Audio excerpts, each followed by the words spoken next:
5 weeks to a new language.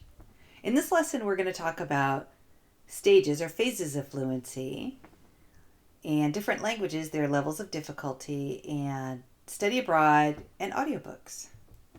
5 weeks is not enough time to learn a language, but 5-week periods add up. Levels of fluency. There are lots of different measures of levels of fluency, and this particular one is published by something called the Interagency Language Roundtable. And this is based on U.S. government agencies and their different needs for workers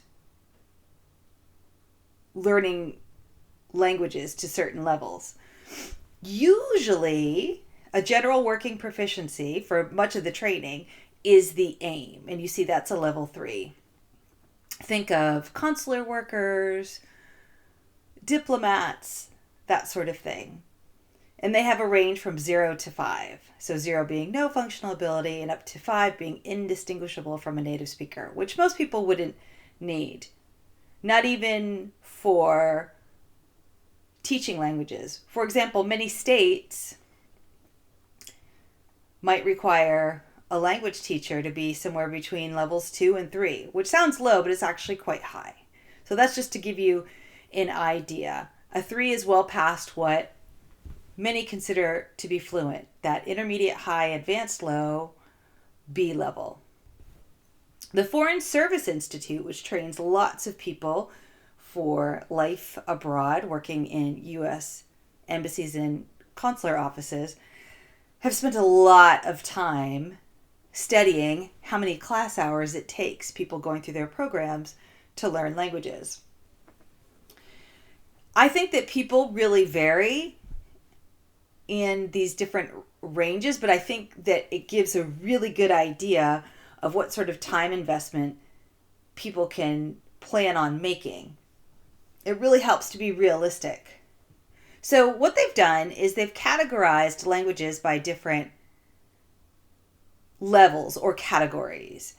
So languages that are close to English are the easiest, and they take between 600 and 750 class hours. I've also seen between 750 to 1,000 class hours to hit that intermediate high B2 level. German takes slightly longer. That's considered a level or category 2 language. A level or category 3 languages are those Eastern European languages. And level 4 are super challenging. They don't share much with English. They use different writing systems. They're culturally different. They don't share vocabulary. Think Japanese, Mandarin, Cantonese, Arabic, Korean. So essentially, as a rule of thumb, a level 1 language is going to take either a third to a quarter of the amount of time that it takes to learn a super difficult language. So I think that's important to note, because you're going to build that into your plan. Basically, a person can hit proficiency in French 3 times or 4 times even as fast as they can in Japanese for an English speaker. Another thing to remember is that it's much easier to progress at those lower levels of proficiency than it is at the higher levels. So, for example, to go from nothing to being able to make your own phrases, moving through the novice or A level, is pretty fast. You can invest that same amount of time going from phrases up to paragraphs, that B level or intermediate for actful, and it's probably going to take you at least twice as long. You get up to the upper level, advanced, it can feel really hard to measure or see your progress. You can start feeling stagnant when you're actually making quite a bit of progress. That probably takes 3 times as long. Do I need to study abroad? I've heard people say this so many times. They feel like they really need to be immersed in language to study abroad. And I would tell them, no. And if you do study abroad, you've got to use your time really wisely. I've seen lots of people young people particularly, who have the freedom to do this kind of thing, gravitate towards what's familiar, perhaps spending time with people from their own country. So studying abroad is not the answer to learning a language unless your time is used correctly. We also are so connected nowadays. You can sign up on a site like italki, which we'll talk about later, and be speaking to a native speaker within the next hour. So studying abroad is an amazing experience, and I would recommend it to anybody, but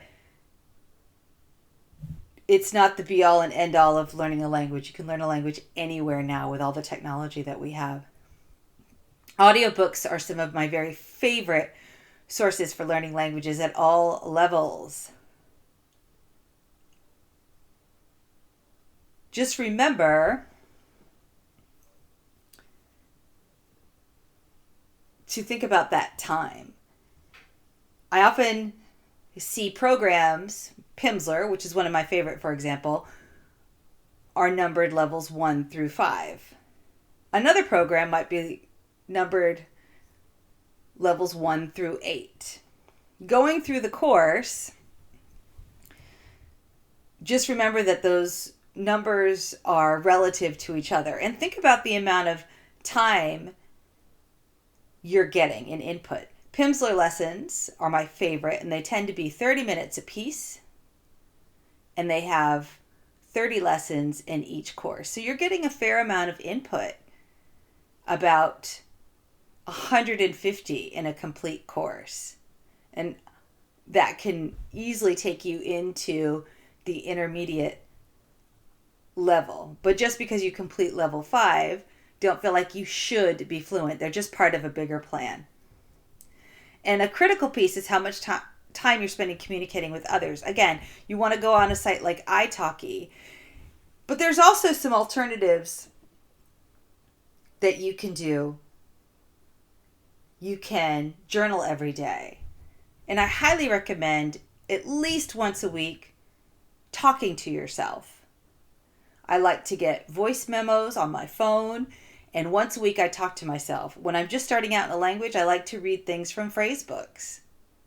And each week I try to test myself and read without aids. It serves as an amazing document of your progress. And again, when you're in that novice and intermediate level, save those MP3s. Listen to yourself at the end of a couple of months, and you will be absolutely blown away at your progress. Again, as in all the lessons, you want to dig deeper. Be sure to check out the documents. See you in the next lesson.